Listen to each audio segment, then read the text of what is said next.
سورۃ الانشقاق، بسم اللہ الرحمن الرحیم۔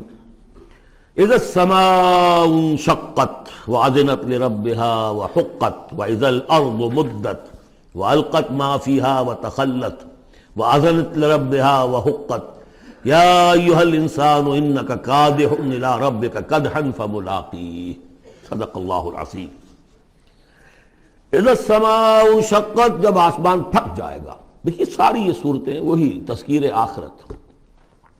وَأَذِنَتْ لِرَبِّهَا، اذنت کان لگائے ہوئے ہے اپنے رب کے لیے، سنتی ہے یہ زمین جو ہے، یہ آسمان گویا کہ کان لگائے ہوئے۔ اذنت لِرَبِّهَا وَحُقَّتْ، اسْتَمَعَ لَهُ وَإِنْقَادَ، سنا اللہ کی بات کو، اپنے رب کی بات کو، اور اطاعت کی۔ لِرَبِّهَا وَحُقَّتْ، اور تعمیل کر دے، اور یہ اسی کی مستحق ہے، اس کا حق یہی ہے، اس کا مقام یہی ہے۔ حقہ یحقو سے یہ مجہول بن گیا حقت۔ وَإِذَا الْأَرْضُ مُدَّتْ، اور جب کہ زمین کو پھیلا دیا جائے گا یا کھینچ دیا جائے گا۔ وَأَلْقَتْ مَا فِيهَا وَتَخَلَّتْ، اور وہ نکال باہر کرے گی، گرا دے گی باہر جو بھی اس کے اندر تھا، اور خالی ہو جائے گی۔ یہ آگے چل کر سورہ زلزال میں بھی آئے گا، وَأَخْرَجَتِ الْأَرْضُ أَثْقَالَهَا، جب کہ زمین اپنے سارے بوجھ نکال کر باہر پھینک دے گی، جو مردے ان میں دفن ہیں، جو بھی ان کے اجزاء ہیں، ان سب کو نکال کر، تاکہ وہ دوبارہ بنے اور بن کر کھڑے ہو جائیں، اور بھی جو کچھ ہے۔ وَأَذِنَتْ لِرَبِّهَا وَحُقَّتْ، اور زمین کا معاملہ بھی یہی ہے کہ وہ اپنے رب کا حکم سنتی ہے اور اس کی تعمیل کرتی ہے، اور وہ اسی کی سزاوار ہے، یہی اس کو لائق ہے، زیب دیتا ہے۔ یا ایھا الانسان، اے انسان، انک کادح الی ربک کدحا فملاقیہ، یہ بہت چل کر سورہ بلد میں بھی آئے گی کہ انسان کو، ہر انسان کو مشقت میں پیدا کیا گیا ہے۔ ہر انسان کے لیے دنیا جو ہے دارالمحن ہے، اگرچہ مشقتوں کی نوعیت جو ہے اس میں فرق ہے۔ کسی کی جسمانی مشقت زیادہ ہے، وہ کسی چلائی ہے، اس نے اینٹیں ڈھوئی ہیں، ہل چلایا ہے، پھر وہ رات کو ایسا سوتا ہے کہ اس کو صبح کی خبر دیتا ہے، اسے اس وقت بے چینی کوئی نہیں ہوتی۔ کسی کی ذہنی ہے، مل کا مالک ہے، بیٹھا ہوا ہے، پرابلم، وہ رات کو بھی پیچھا نہیں چھوڑتے وہ پرابلمز، پھر اسے ہپنوٹکس چاہیے، اسے کوئی اور سیڈیٹیوز چاہیے، کسی طرح کی چیزیں، اینٹی ڈپریسنٹس چاہیے۔ ساری جو آج دنیا میں سب سے بڑی مارکیٹ جو ہے میڈیسنز میں، وہ ان دوائیوں کی ہو چکی ہے امریکہ میں۔ جو سب سے مہنگی دوائیاں وہ یہ ہیں، امراض ذہنی کی۔ کن کو ہوتے ہیں یہ؟ عام طور پر جن لوگوں کے ہاں ایفلوئنس ہے۔ تو معلوم ہے کہ ہر ایک کے لیے کوفت ہے۔ پھر یہ کہ کسی کو کوئی غم ہے، کسی کو کوئی غم ہے۔ عام آدمی یہ سمجھتا میں پیدل چل رہا ہوں، اس کے پاس سائیکل ہے، یہ بڑا اچھا ہے، بہت عمدہ ہے۔ اس سائیکل والے سے پوچھئے، اسے نظر آتا ہے کار پہ جاتا ہوا، اس کو اس کی جلن ہو رہی ہے۔ کار والا جو ہے وہ دیکھتا ہے کہ مجھ سے بہت زیادہ نئے ماڈل کی کار پہ گیا ہے، کہ نئی کار پر زنڈاٹا ہوا، اسے اس کی کوفت ہو رہی۔ تو کوفت اور یہاں پہ رنج اور محن، جس کو کہا ہے کہ قید حیات و بند غم اصل میں دونوں ایک ہیں، موت سے پہلے آدمی غم سے نجات پائے کیوں؟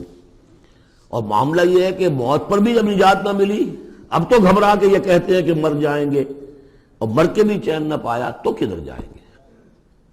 وہ جو اب جو گھبرا کے یہ کہتے ہیں، وہ تو بات آئے گی آپ کو سورہ بلد میں۔ قید حیات و بند غم اصل میں دونوں ایک ہیں، موت سے پہلے آدمی غم سے نجات پائے کیوں، یہ سورہ بلد میں ہے۔ لیکن دوسرا مرحلہ جو ہے کہ اب تو گھبرا کے یہ کہتے ہیں کہ مر جائیں گے، مر کے بھی چین نہ پایا تو کدھر جائیں گے، وہ یہاں ہے۔ یا ایھا الانسان، اے انسان، انک کادح الی ربک کدحا، تیرا مقدر یہی ہے، تکلیفیں جھیلتا ہوا، بوجھ برداشت کرتا ہوا، کوفت برداشت کرتا ہوا، تجھے ایک پر دوسری، دوسری پر تیسری کوفت اور تکلیف، اور پھر جا کر اپنے رب کے سامنے کھڑے ہونا ہے۔ ملاقی، اب جو بار برداری کے حیوان ہیں، بیل ہے جتا ہوا ہے، اب جتائے رکھیے، اسے رہٹ میں لگا لیا آپ نے اس کو کسی اپنے ہل میں جوت لیا، اس کے بعد اس سے حساب کتاب تو کوئی نہیں نا۔ حضرت ابوبکر کہا کرتے تھے عجیب کیف کے عالم میں، کاش کہ میں ایک چڑیا ہوتا جو درختوں پر چہچہا رہی ہے، اس سے کوئی محاسبہ نہیں۔ کاش کہ میں گھاس کا ایک تنکا ہوتا جو جلا دی جاتی ہے، ختم ہو جاتی ہے، اس سے محاسبہ کوئی نہیں ہے، پوچھ گچھ کوئی نہیں۔ یہاں ہے محاسبہ۔ یا ایھا الانسان انک کادح، مشقتیں بھی جھیلو، صدمے بھی جھیلو، بوجھ بھی اٹھاؤ، اینٹیں بھی ڈھو، اور جو بھی کرنا ہے قلم کی گھس گھس کرو، بیٹھو، جاؤ 3 جگہ 4 جگہ مطلب کرو اور مریضوں کی خدمتیں کرو، اور پھر یہ کہ سب کچھ کر کے پھر ایک دن کھڑے بھی ہو جانا ہے، اب جاؤ ذرا حساب کتاب۔ لن تزول قدم ابن آدم حتی یسأل عن خمس، ابن آدم کے قدم ہل نہیں سکیں گے جب تک کہ 5 چیزوں کا حساب نہ لے لیا جائے۔ عن عمرہ فیما افناہ، حساب دو عمر کا، 80 برس کی عمر دی تمہیں، کہاں فنا کی؟ خاص طور پر وعن شبابہ فیما ابلاہ، شباب، جوانی، قوتوں کا، امنگوں کا دور، وہ کہاں گلائی تھی جوانی۔ وعن مالہ من این اکتسبہ وفیما انفقہ، مال کا حساب دو، کہاں سے کمایا تھا، حلال سے کہ حرام سے، اور کہاں خرچ کیا تھا، عیاشیوں میں، عللوں تللوں میں، یا ادائے حقوق میں۔ وَعَمَّا عَمِلَ فِيمَا عَلِمَ، اور 5واں سوال سب سے مشکل ہے، جو علم حاصل ہوا تھا اس میں عمل کتنا کیا۔ اس اعتبار سے ایک بات بتا دوں، برا نہ مانے، جن لوگوں نے پابندی سے یہاں، یہ ان کی سب سے بڑی مشکل ہو گئی ہے، اب سب سے بڑی مشکل اب ان کی ہے۔ اما عمل فیما علم، جو علم حاصل ہوا ہے اس میں عمل کا حساب کتاب ہوگا۔ وہ غریب جنہیں موقع ہی نہیں ملا، کبھی کوئی ایسی صورت ہی نہیں بنی کہ ان کے سامنے قرآن کی دعوت آ گئی ہو، ان کے پاس شاید کوئی نہ کوئی عذر ہو، ان کے عذر کا حصہ جائے گا ان پر جن کے ذمہ تھا کہ قرآن کی پہنچایا نہیں پہنچایا۔ لیکن یہ ہے کہ جن تک یہ بات پہنچ گئی انہیں سمجھ لینا چاہیے کہ بہت سخت ہے معاملہ۔ یا ایھا الانسان انک کادح الی ربک کدحا فملاقیہ فاما من اوتی کتابہ بیمینہ، تو وہ کہ جس کو دی جائے گی کتاب اس کے داہنے ہاتھ میں، فسوف یحاسب حسابا یسیرا، تو اس سے تو لیا جائے گا بہت ہی ہلکا نرم حساب۔ وہ ہلکا اور نرم حساب کیا ہے؟ بخاری اور مسلم دونوں میں حضرت عائشہ سے روایت موجود ہے رضی اللہ تعالی عنہا، ينظر فی کتابہ ویتجاوز عن سیئاتہ واما من نوقش فی الحساب فقد ہلک، یعنی حساب یسیریہ کی کتاب نہ اس کا دیکھ لیا جائے گا بس ایک نظر سے، اور اس کی خطاؤں کو بخش دیا جائے گا، لیکن جس سے مناقشہ ہو گیا، جرا ہو گئی، وہ ہلاک ہو جائے گا۔ حساب یسیر یہ ہے، کوئی مناقشہ نہیں، کوئی جرا نہیں، اللہ تعالیٰ ان سے نرم معاملہ کرے گا۔ وَيَنْقَلِبُ إِلَىٰ أَهْلِهِ مَسْرُورًا، وہ جب واپس آئے گا اس عدالت کے کٹہرے سے تو بڑا خوش و خرم آئے گا اپنے گھر والوں کے پاس کہ جان چھٹی لاکھوں پائے، اللہ تعالیٰ کی رحمت سے، اللہ کی مغفرت سے میرا معاملہ تو سیدھا ہو گیا۔ لیکن اب اس کے برعکس کیا ہے؟ وَأَمَّا مَنْ أُوتِيَ كِتَابَهُ وَرَاءَ ظَهْرِهِ، اور وہ شخص جس کو دیا جائے گا اس کا اعمال نامہ اس کی پیٹھ کے پیچھے سے، وہ کیوں؟ دینا تو ہے بائیں ہاتھ میں، وہ بائیں ہاتھ پیچھے کر لے گا، میں لینا نہیں چاہتا تو وہاں پکڑا دیں گے، یہاں حاضر ہے۔ وَرَاءَ ظَهْرِهِ فَسَوْفَ يَدْعُو ثُبُورًا، اب وہ موت طلب کرے گا، کسی طرح موت آ جائے، میں ختم ہو جاؤں، میں معدوم ہو جاؤں، میرا وجود نہ رہے۔ وَيَصْلَىٰ سَعِيرًا، لیکن وہ داخل ہوگا جہنم میں۔ إِنَّهُ كَانَ فِي أَهْلِهِ مَسْرُورًا، بہت اہم ہے یہ مقام، وہ اپنے اہل و عیال میں بڑا خوش و خرم رہا ہے زندگی میں، دنیا میں، حرام سے دن بھر کی محنت کر کے۔ دیکھیے ایک بات آپ کو بتا دوں، اگر آپ اللہ کے دین کا حق ادا نہیں کر رہے تو چاہے 100% حلال سے کما رہے ہیں، حرام کھا رہے ہیں، اس لیے کہ اللہ کے دین کا حق آپ نے ادا نہیں کیا۔ وہ جو غصب کیا جا رہا ہے اللہ کا حق، وہ کہاں جائے گا جب تک کہ آپ وہ حق ادا نہ کریں جو دین کا ہے۔ اس اعتبار سے سمجھ لیجیے حرام اور حلال یہی نہیں ہے، حرام اور حلال کے بڑے مراتب ہیں۔ ایک حرام خور وہ ہے جو سور کھا رہا ہے، آپ نے کہا بہت یہ تو چھی چھی چھی چھی، سور کھا رہا ہے، حرام سب کو معلوم۔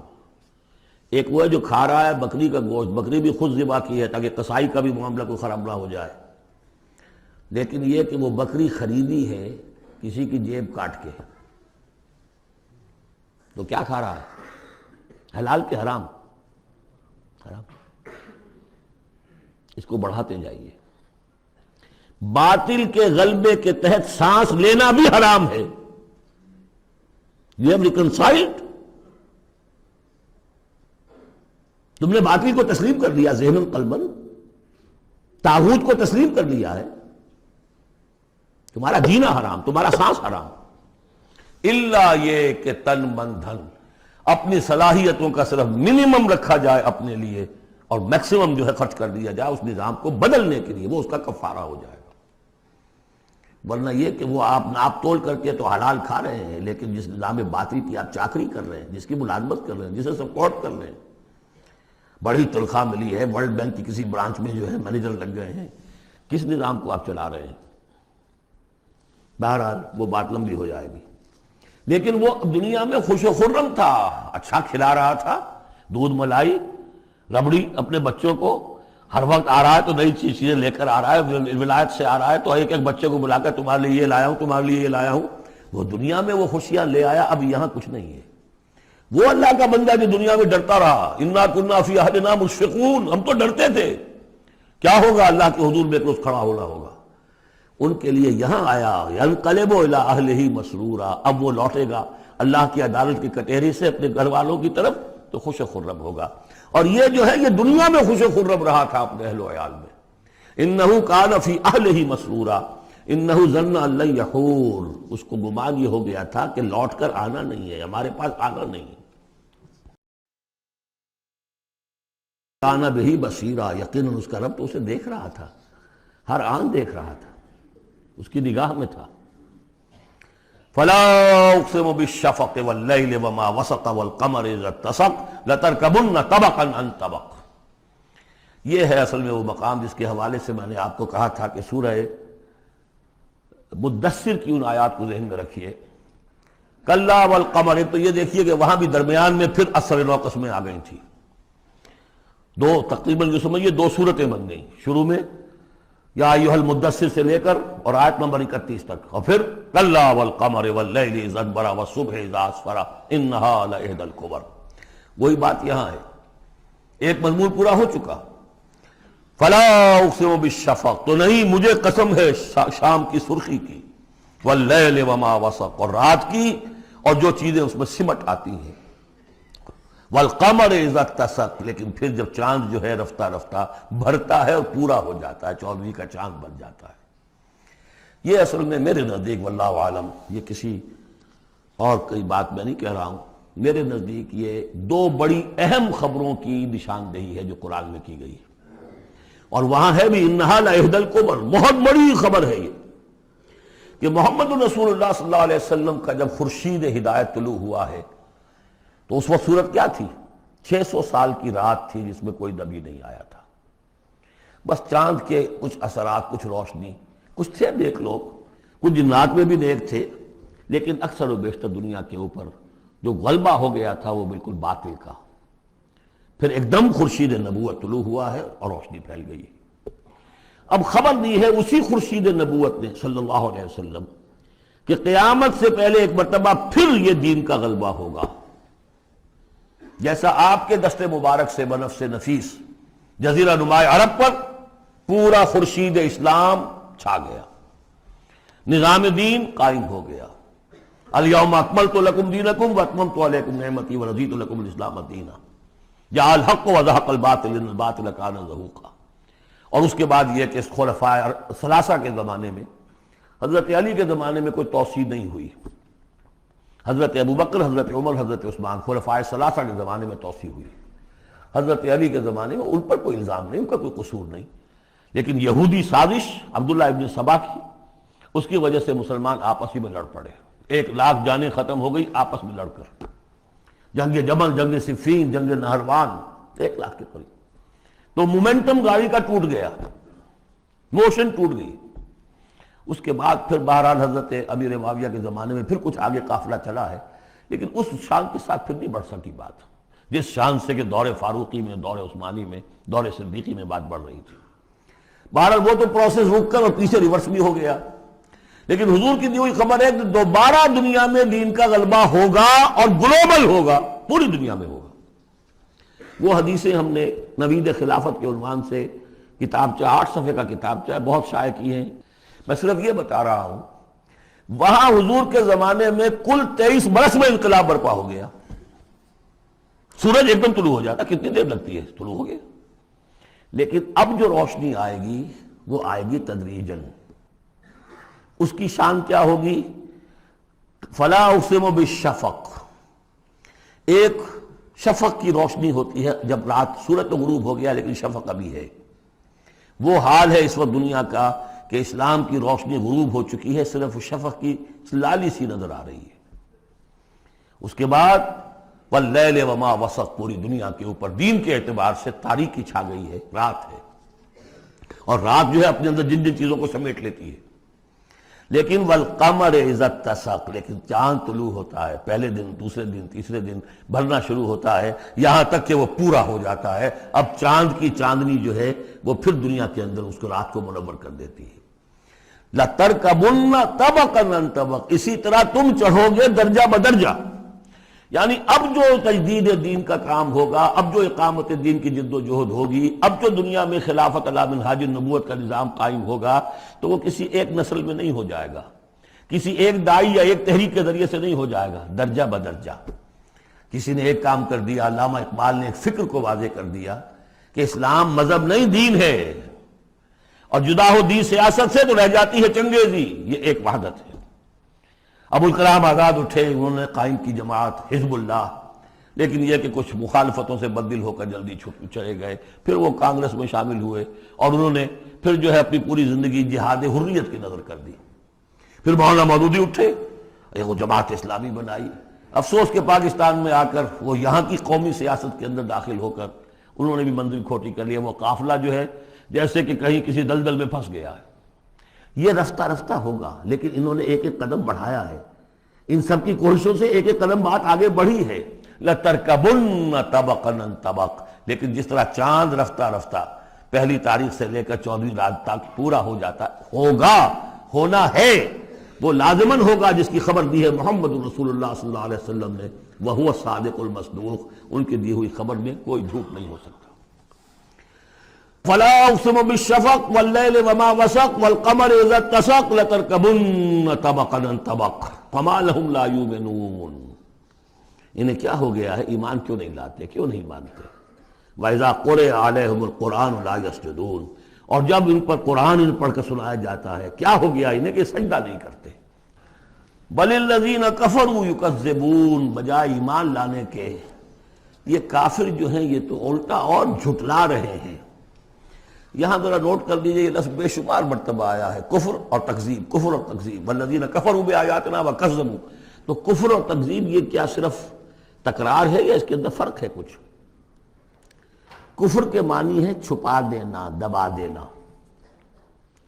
فطرت انسانی میں جو گواہیاں موجود ہیں جو ان کو دبا رہا ہے، یہ کفر ہے. ان گواہیوں کو ابھارنے کے لیے، ایکٹیویٹ کرنے کے لیے قرآن مجید کی آیات آئی، ان کی تکذیب کر رہا ہے، یہ بہت بڑا جرم ہے. یہ دو جرم علیحدہ ہیں. اپنی فطرت کے اندر جو گواہیاں مضمر ہیں انہیں چھپانا، دبانا، لیکن پھر جب آیات ربانیہ سامنے آئے ان کو جھٹلا دینا، یہ ڈھٹائی کی حد ہے. پھر والذین کفروا وکذبوا بآیاتنا اولئک اصحاب النار هم فیہا خالدون. یہ تو جو پہلا چارٹر دیا گیا تھا حضرت آدم کو خلافت عرضی کا چارج سنبھالتے وقت، اب اتر جاؤ یہاں سے، اس جنت سے جاؤ نیچے اور جا کر چارج لو اب زمین کا، اور وہاں کیا ہوگا؟ فَإِمَّا يَأْتِيَنَّكُم مِّنِّي هُدًى فَمَن تَبِعَ هُدَايَ فَلَا خَوْفٌ عَلَيْهِمْ وَلَا هُمْ يَحْزَنُونَ وَالَّذِينَ كَفَرُوا وَكَذَّبُوا بِآيَاتِنَا. کفر پہلا جرم اور تکذیب یہ مہا جرم. کفر تو اس وجہ سے بھی ہو سکتا ہے اس ماحول کے اثرات تھے، آپ ظہور میں رہے، آپ دبے ہوئے تھے، لیکن جب وہ روشنی آ گئی پھر اس کی تکذیب، یہ معلوم ہوا کہ اب یہ جرم جو ہے اپنی آخریت کو پہنچ گیا. بل الذین کفروا یکذبون، یہ کافر جو ہے جھٹلا رہے ہیں. واللہ عالم بما یورون، اور اللہ کو معلوم ہے کہ یہ کیا بھرے ہوئے ہیں اپنے ہاں. عام طور پر سمجھا ہے کہ جو انسان مال دولت نہیں، اندر ان کے بغض ہے، حسد ہے، تکبر ہے، اس کی وجہ سے یہ تکذیب کر رہے ہیں. یہ نہیں کہ یہ حق کو پہچان نہیں پائے ہیں، ان کے اندر جو ہے بغض، حسد اور تکبر بھرا ہوا ہے. فَبَشِّرْهُمْ بِعَذَابٍ عَلِيمٍ، تو اے نبی ان کو بشارت دے دیجئے دردناک عذاب کی. إِلَّا الَّذِينَ آمَنُوا وَعَمِلُوا الصَّالِحَاتِ لَهُمْ أَجْرٌ غَيْرُ مَمْنُونٍ، سوائے ان کے جو لوگ ایمان لائے اور جنہوں نے نیک عمل کیے ان کے لیے اجر ہے بے انتہا، کبھی ختم نہ ہونے والا، منن کاٹ دینا، اگر کوئی چیز کٹ جائے گی اس کی انتہا ہو گئی، نہیں، یہ کٹ نہیں سکے گا، اس کا سلسلہ جاری رہے گا مسلسل غیر ممنون، یہ مسلسل ہے، ختم ہونے والا نہیں۔